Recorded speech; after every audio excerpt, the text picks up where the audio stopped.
Olá, vamos falar de investimentos, então vamos trazer para vocês mais uma empresa para que possamos conhecer da sua história, da sua trajetória e principalmente da sua situação econômica e financeira.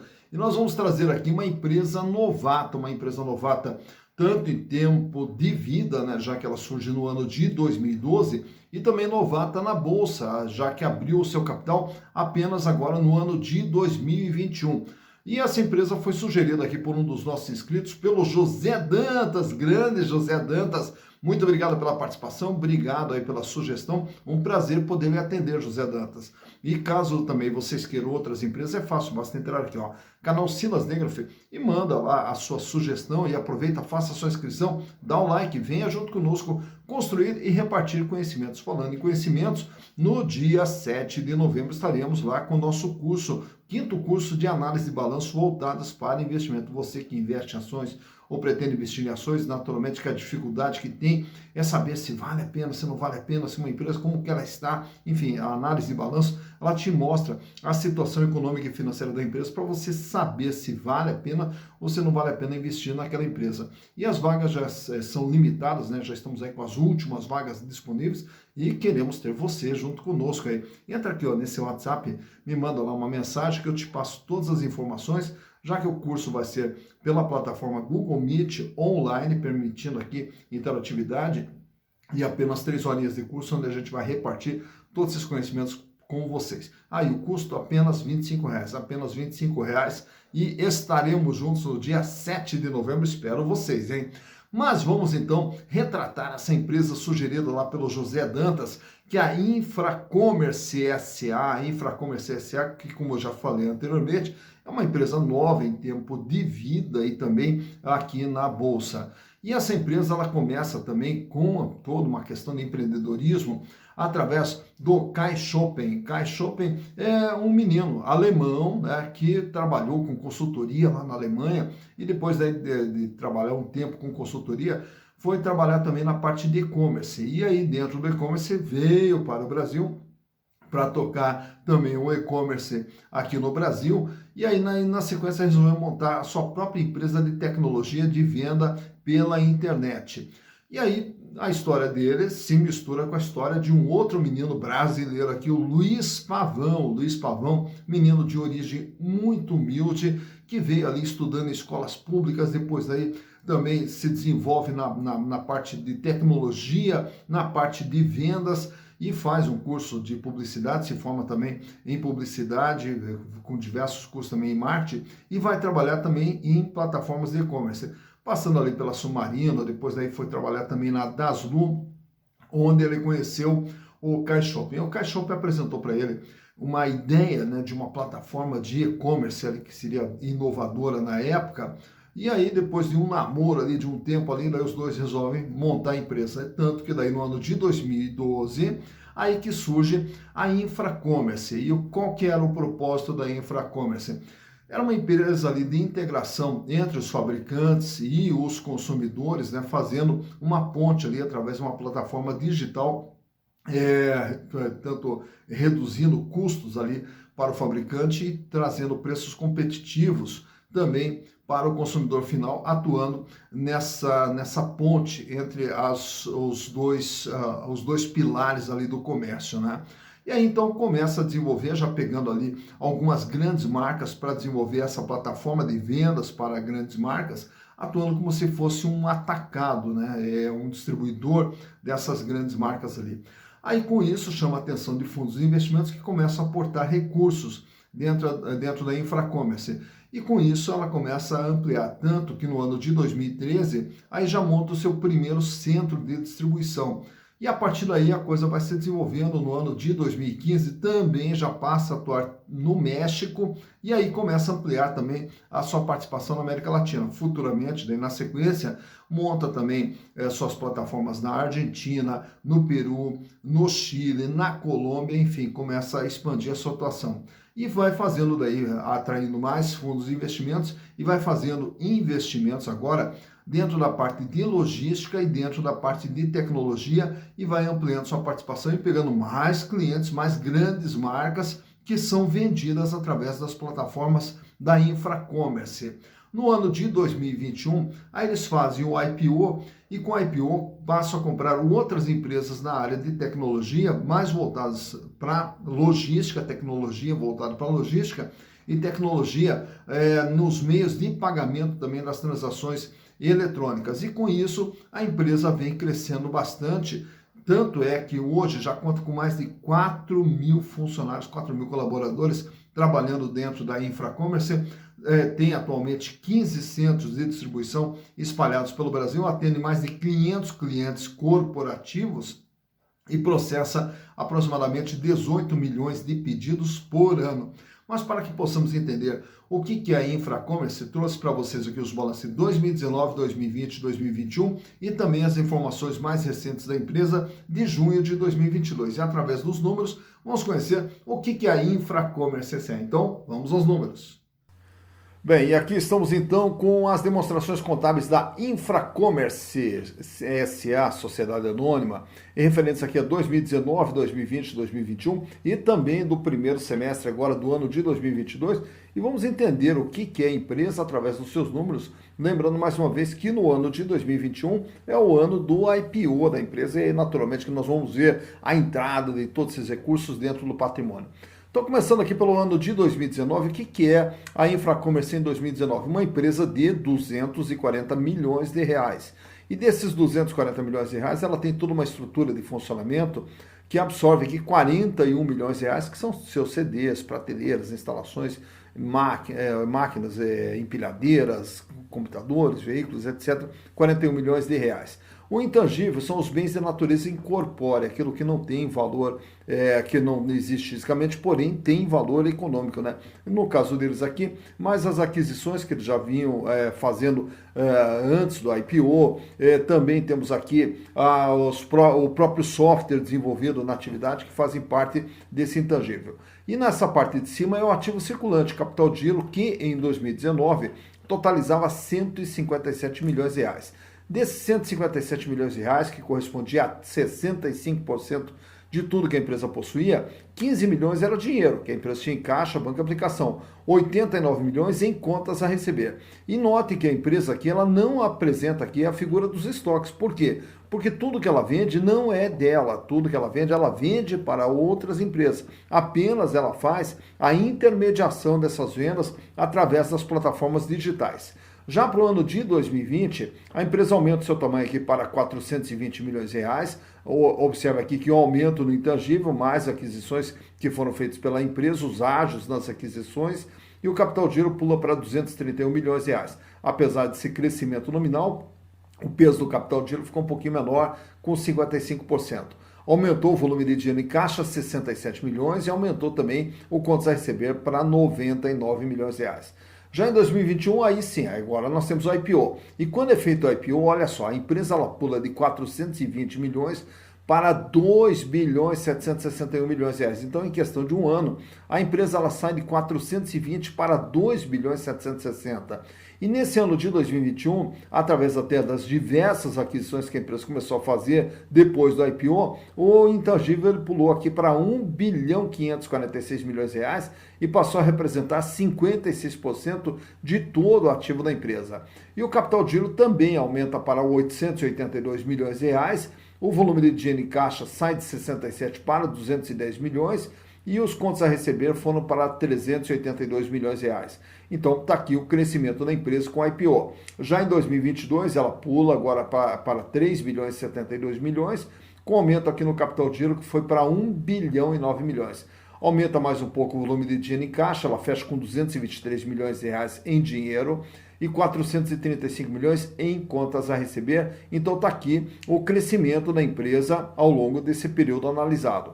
Olhando agora a parte de passivo, onde nós vamos encontrar os capitais de terceiros e o capital próprio, que naturalmente a somatória do capital de terceiros com capital próprio, 240 milhões, bate com o total do ativo 240 milhões. Por quê? Porque tudo que está no ativo é considerado como aplicações de recursos e tudo que está no passivo é considerado como origem de recursos. E os recursos que são aplicados à empresa, eles são provenientes ou de capital de terceiros ou de capital próprio. Então, por isso que chega no final, ativo sempre tem que bater com o passivo.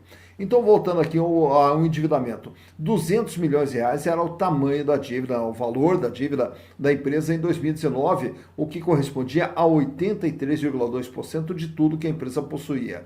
Já no ano de 2020, a dívida pula para 361 milhões de reais e agora passa a ser de 86%. Então, quer dizer, de tudo que a empresa tem, ela deve 86%.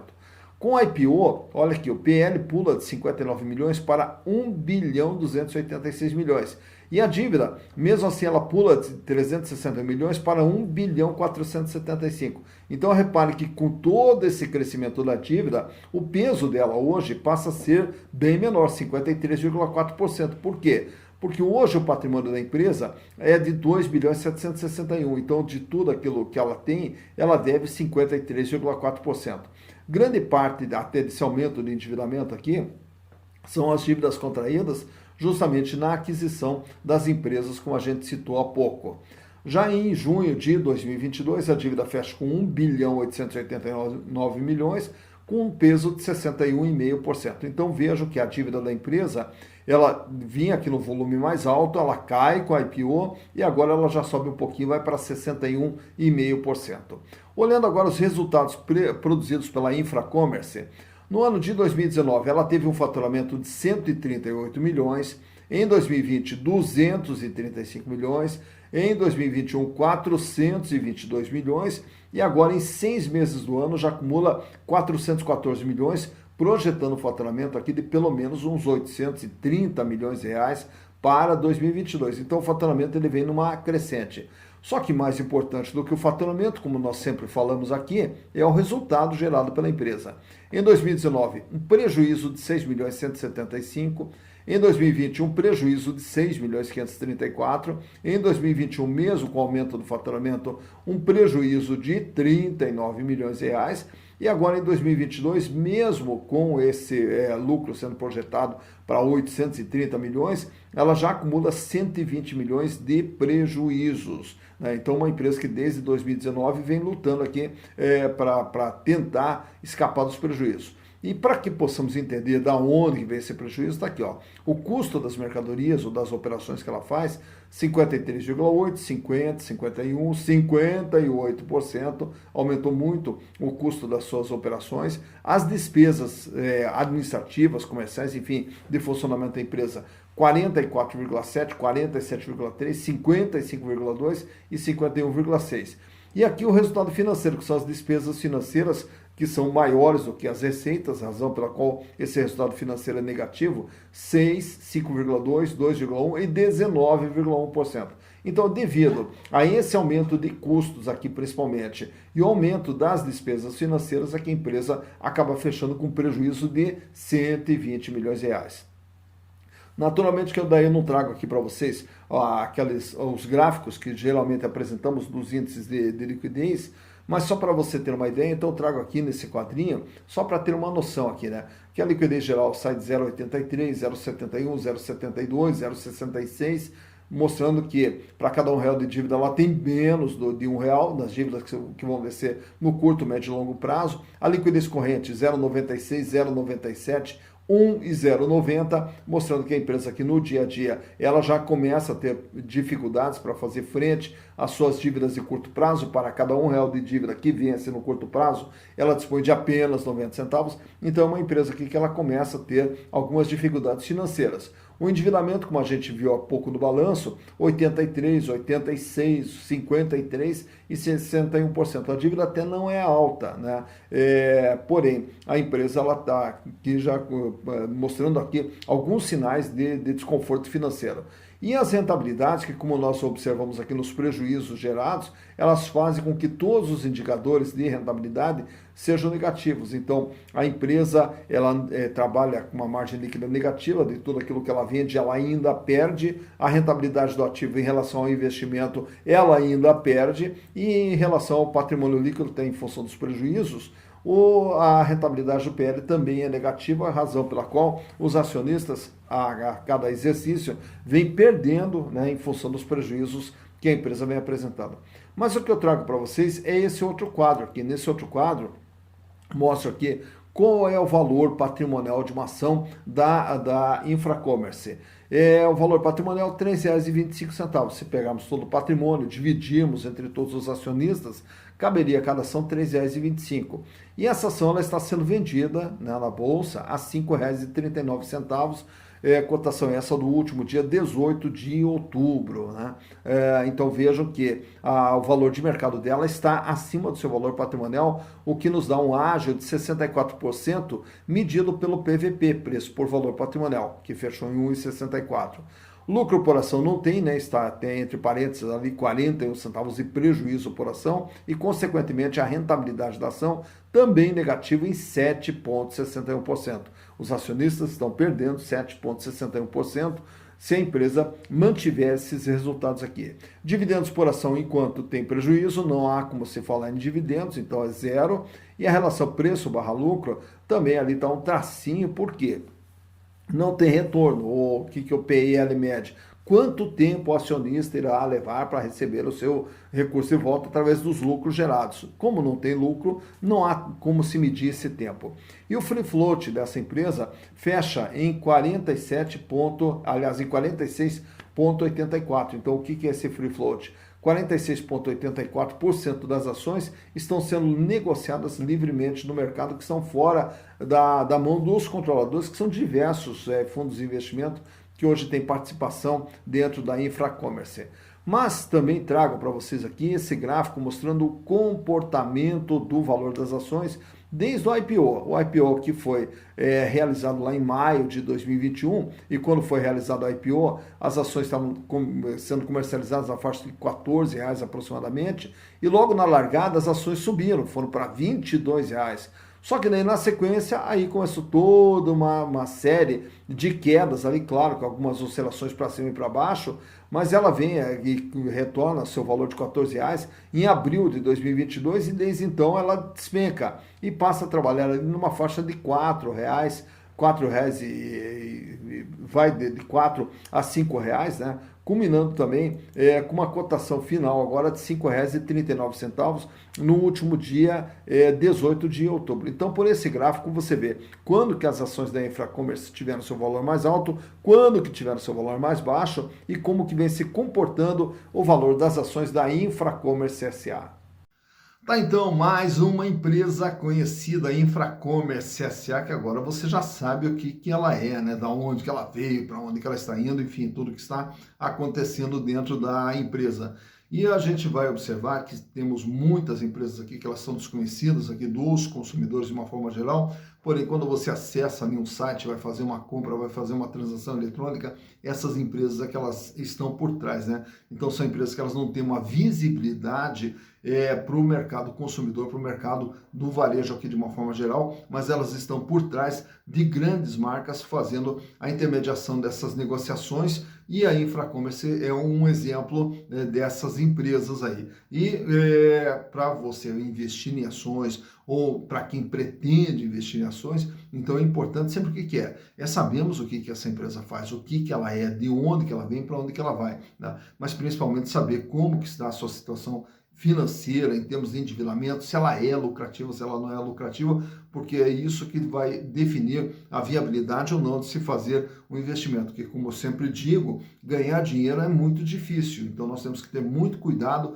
na hora de fazer nossas aplicações, e dentro dessa gama enorme de opções que nós temos na bolsa, então nós temos que escolher qual é aquela que vai nos deixar com mais segurança, vai nos deixar mais confortáveis, né, na hora de fazer os nossos aportes, para aos pouquinhos ir construindo o nosso patrimônio. E o objetivo maior, o que é? Chegar lá na frente, podemos ter uma vida cada vez mais digna e uma vida cada vez melhor, que é o que todos nós merecemos. Dito isso, bons investimentos para vocês.